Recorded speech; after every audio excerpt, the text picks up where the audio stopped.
Welcome to today's episode of the AI Trailblazer podcast. Today we have a very exciting guest. He is none other than Al, the co-founder and CEO at Levee. So Al, it's a great pleasure to have you here with us today. Let's start off a bit with your background and what led you to start a Levee. Yeah, definitely. So my name is Al, as you mentioned. Background actually came from the world of big tech. I worked at Amazon on the consumer side, working on the consumer data. I always jokingly say that I was one of the people who sold everyone's data at Amazon. Before that, I was working at a startup. But really, my roots, my family worked in the hotel industry, so a lot of familiarity there.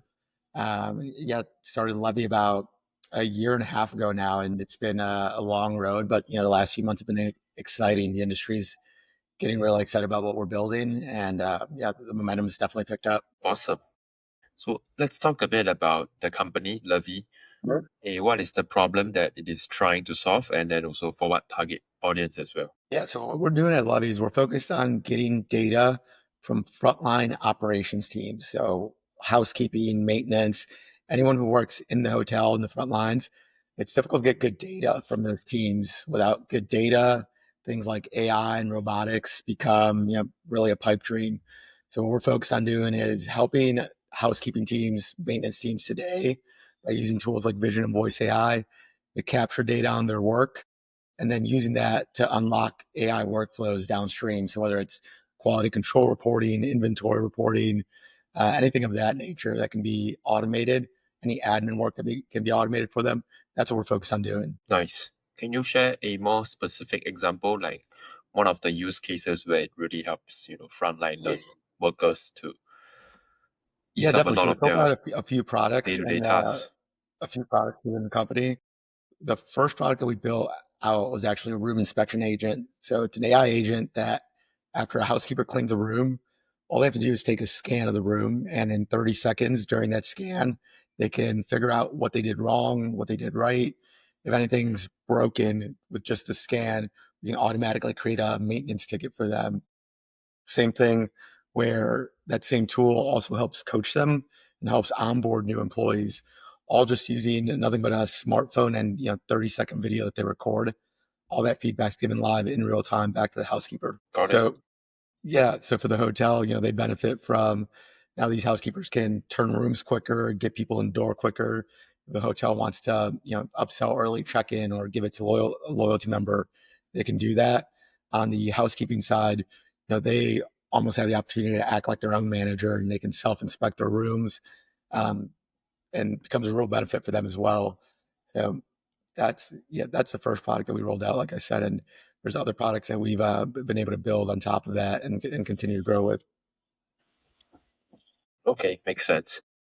Then now let's talk a bit about your role within the company and then how does it fit into the bigger picture at Levee? Yeah, so my role, we're a startup, so my role is a little bit of everything, which is fun. I think I wouldn't have it any other way. You know, in terms of my role at the company as a founder and CEO, I am the one responsible for making sure that we're getting our name out there. So, doing things like this, hanging out with you, Bruce, and then also making sure that I'm leading the sales effort, going in front of hoteliers, GMs, the C-suite of corporate brands, letting them know what we're doing, developing the brain strategy, the long-term vision for what we're building, and at the same time, managing people, working with the team, making sure that everyone has the resources they need, understands what they're working on. Also on the recruiting side, we're getting ready to grow the team. So part of what I'm doing is, making sure I'm going out there and finding the right people to bring on that share the vision, share the passion for what we're doing. So yeah, a little bit of everything, but it's fun. I enjoy it. It's a lot of work, lots of early mornings and late nights, but like I said, it's the best. Cool. What would you say, keeps you going there?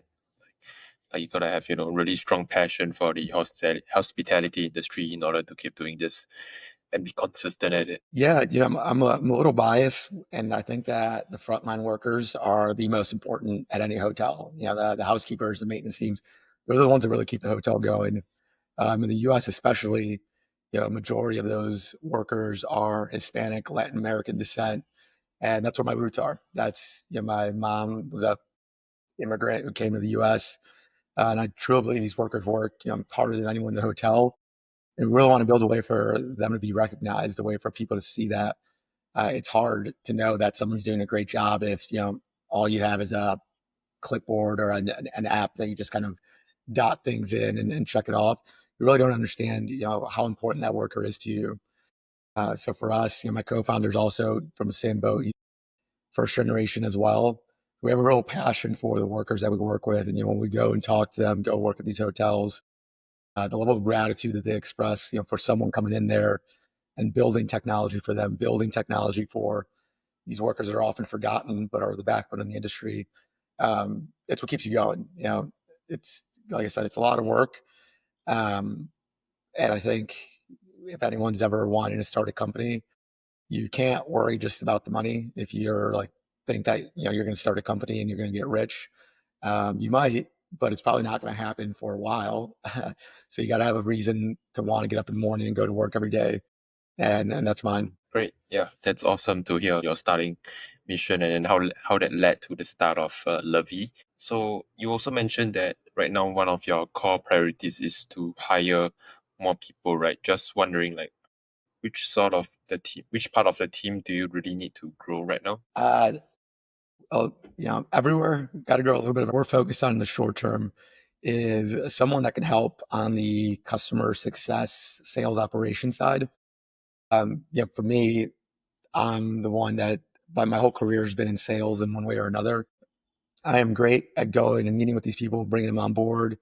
And once we bring them on board, I, as we continue to grow, I have to go and keep finding these new customers. So making sure that, we have someone to help me and making sure that our customers are taken care of as we onboard them, making sure that they're getting the most use out of Levee. That's going to be really important on the customer success / customer operation side. So that's what we're targeting. And then also on the engineering side, we have a really, really brilliant team. Most of the team comes from, like I said, the big tech world, or was working on AI tooling even before AI became big. So a really brilliant engineering team. We want to keep growing that team. We think from a technical perspective, we have one of the best teams in the industry, even though we're small. So as we continue developing our product, we want to be on the bleeding edge of everything we're doing.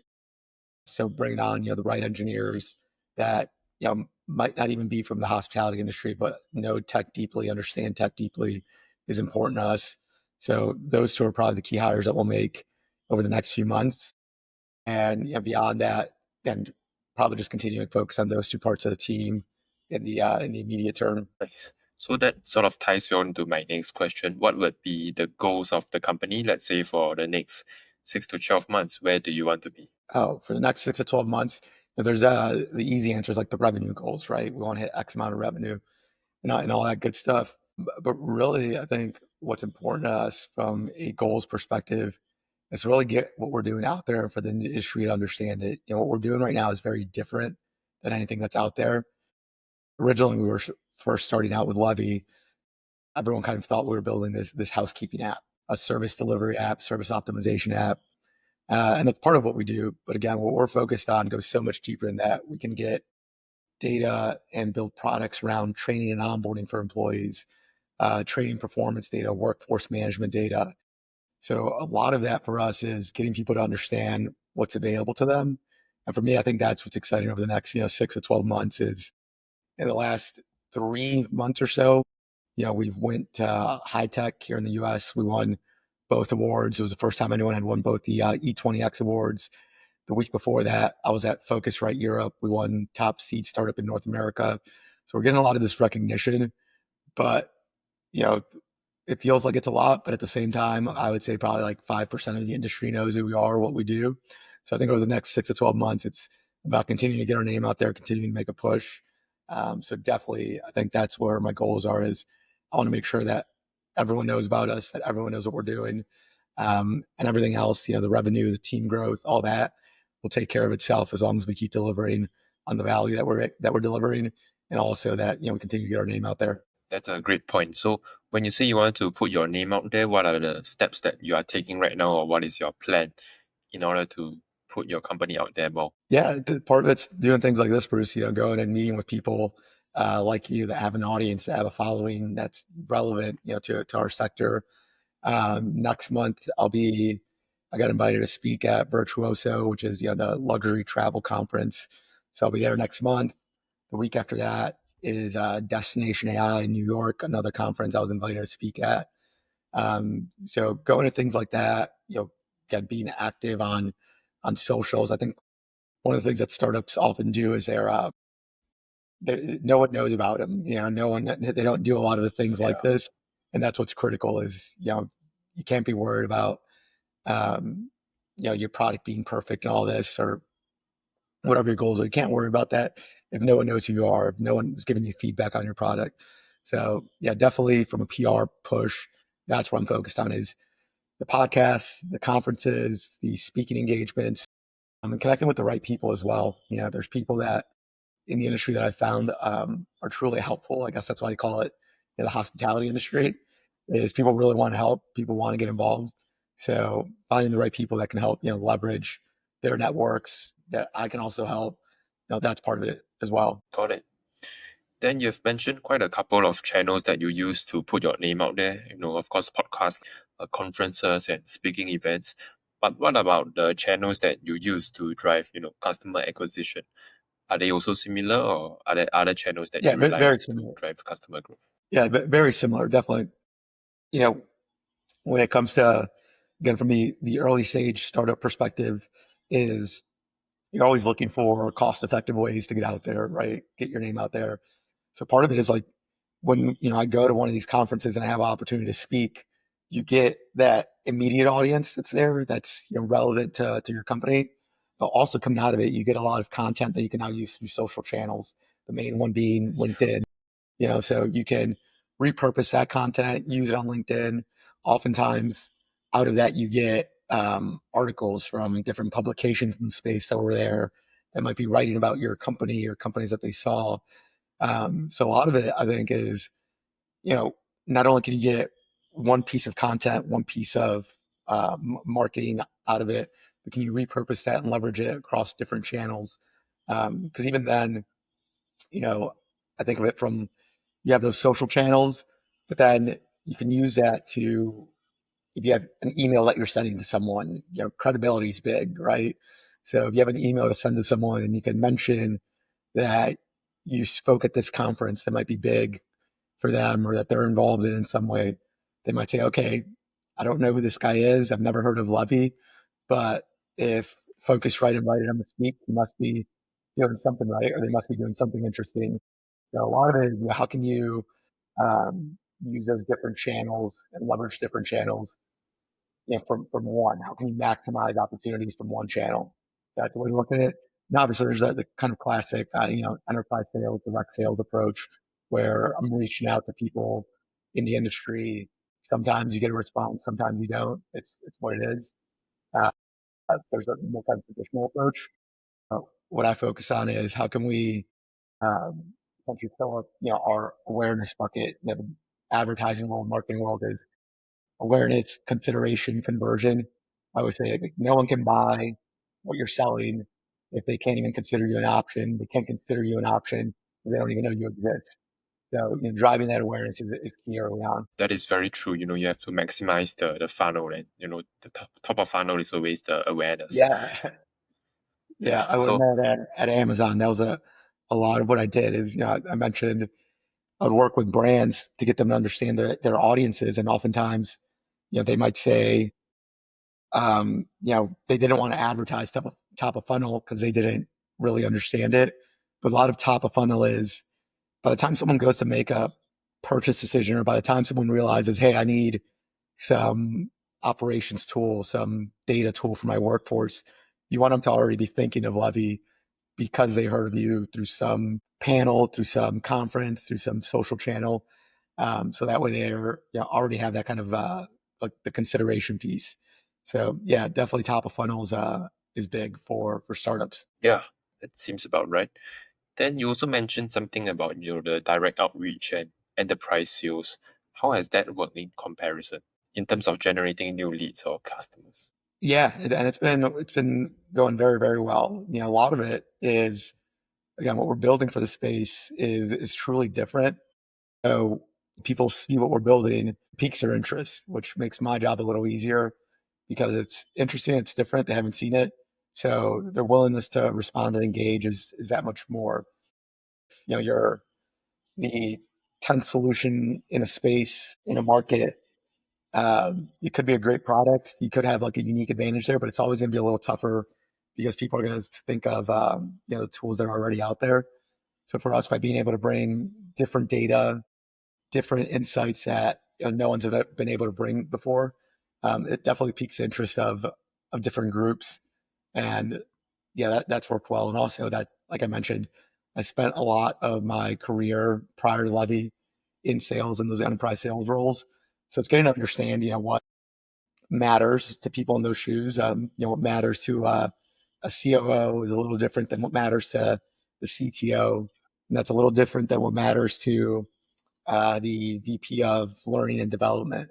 So it's like, how do you make sure that what you bring to each person is relevant to them? So that way they go, okay, I haven't heard of Levy, but what he's telling me can really impact my business. So let me respond to this email. Let me respond to this LinkedIn message. So that's a big part of it as well. And yeah, knowing how to do that is a lot of trial and error. And what I say is, you know, I think you can send 100 messages. You might get three that respond and one that turns into a meeting. But as you learn what people respond to, what matters to people, those percentages go up, and you get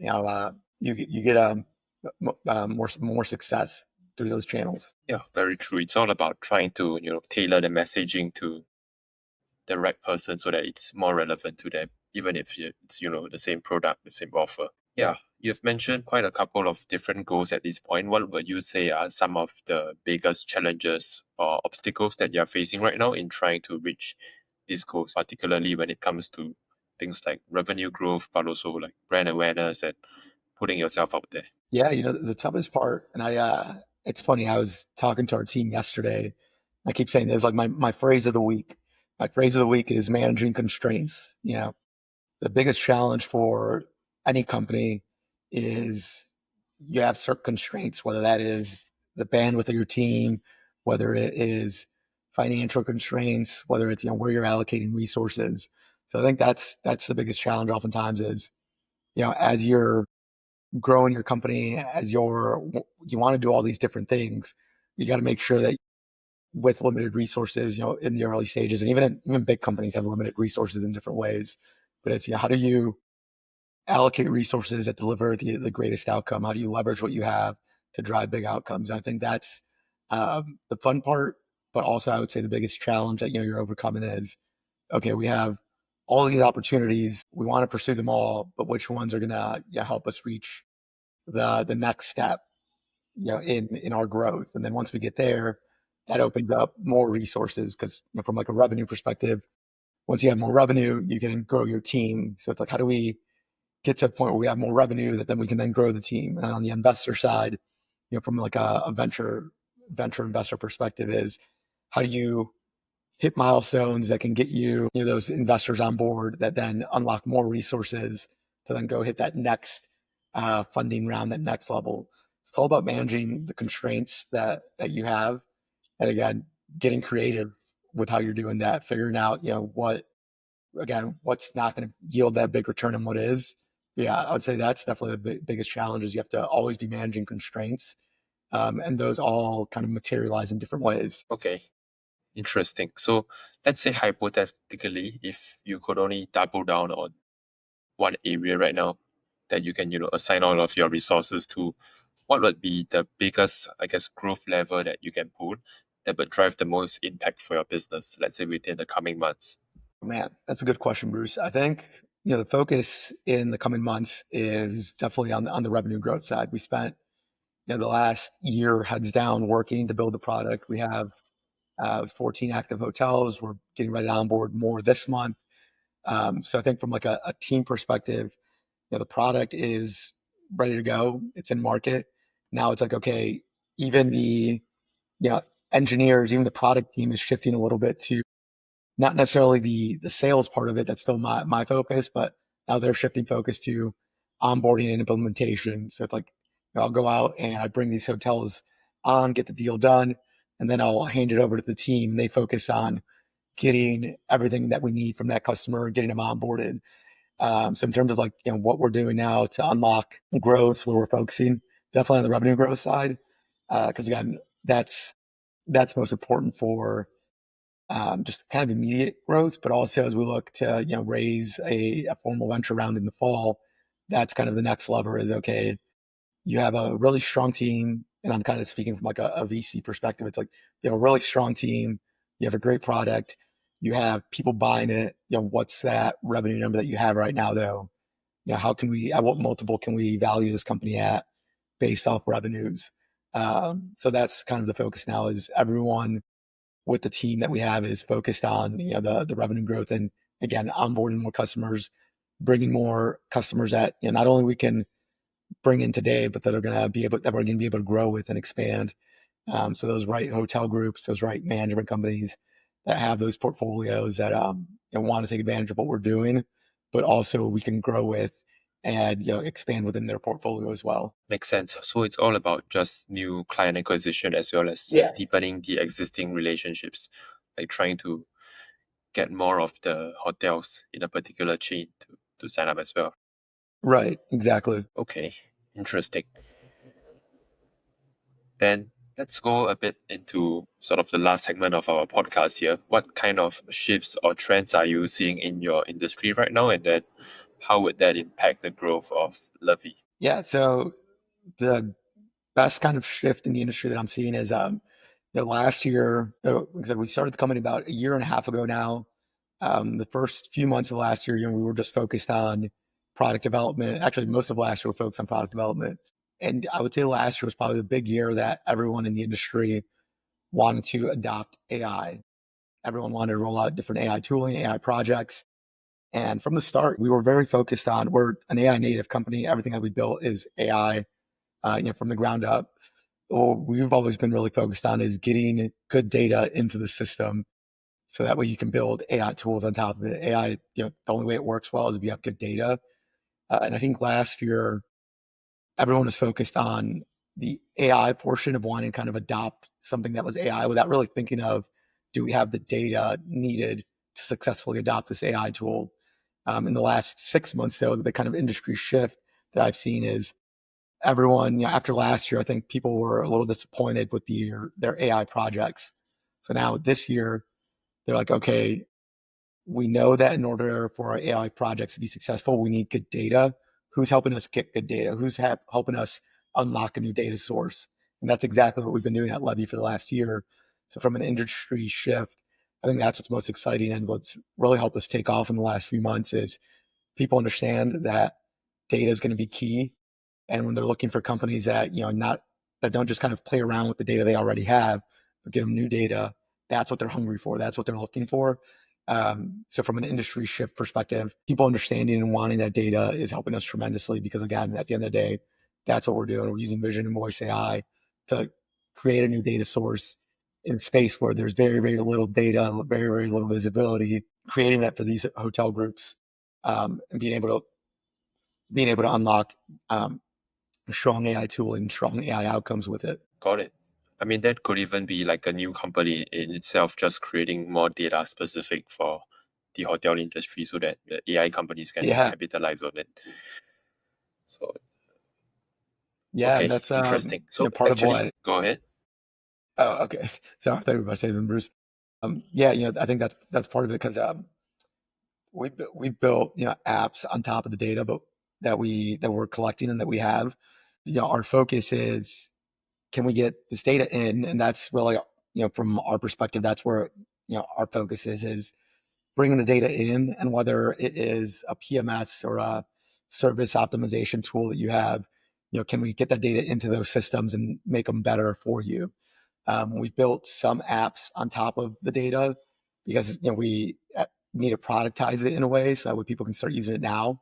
But if they want to use the data in other tools that they already have, other applications, and we're happy to integrate and happy to get that into those systems.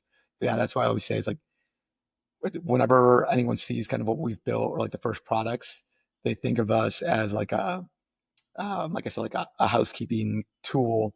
But really, our focus is on being the data platform for frontline operations.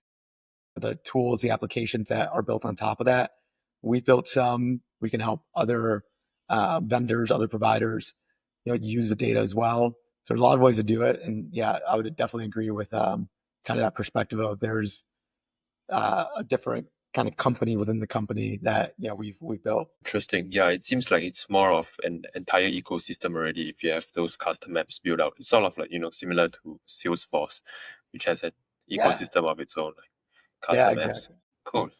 Okay, so actually, out that is about it for the podcast interview. Once again, thank you for taking the time and being willing to jump on this podcast to share all of these valuable insights with our audience when it comes to trends in the hospitality tech industry, how you are disrupting it. Yeah, I think it's a good conversation. So yeah, pleasure to have you here today. Awesome, Bruce. I appreciate the time. Thanks again for having me. Yeah, love to stay in touch with you and the audience. So thanks, Bruce. Yeah, you're welcome. Awesome. And let's say if people want to find out more about your company or whatever that you do, what is the best way for them to find out more? Yeah, so they can visit our website. It's levee.biz. Levee is Levee dot biz, levee.biz. There's information on our website. If anyone wants to reach out to me directly on LinkedIn, feel free. I am very responsive on there. Love chatting with people. If anyone has any ideas, I'm always receptive to them. As we build, it's like I always say, we came up with an idea a year and a half ago. What Levee is today is very different. A lot of what we've built has been based off feedback, iteration, learning what's important. So if anyone wants to reach out, chat, has ideas, I'm always open to listening and I'm working on it. Yeah, check it out, ladies and gentlemen. Levee.biz and L Lagunas on LinkedIn. Once again, it's a great talking to you today, Al. Thanks, Bruce. I appreciate it. Cheers. Have a good one.